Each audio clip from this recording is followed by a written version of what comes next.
Ici, J-15 dans 15 jours, le 30 juin, il faudra aller voter pour le premier tour des élections législatives. Et puis pour le deuxième tour, une semaine plus tard, et dans cette folle course qui s'annonce bien périlleuse pour les candidats de la majorité présidentielle, il faut bien retourner au contact et digérer le choc de la dissolution de l'Assemblée nationale.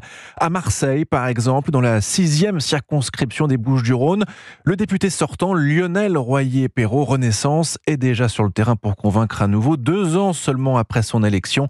Mission difficile, comme a pu le constater sur place Stéphane Burgat, le correspondant d'Europe 1 à Marseille.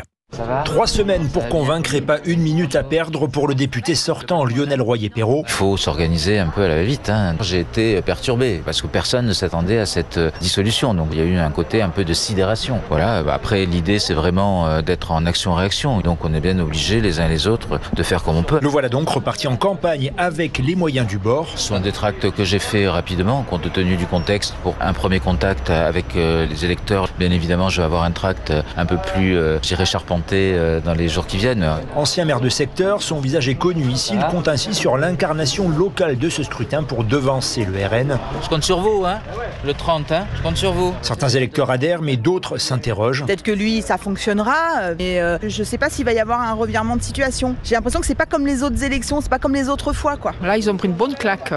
Et ça va être confirmé, vous pensez? Je pense. Après, je vous cache pas que Macron aura la casquette. Car aux européennes, le RN a obtenu 37% dans ce secteur. Marseille, Stéphane Burgat, Europe.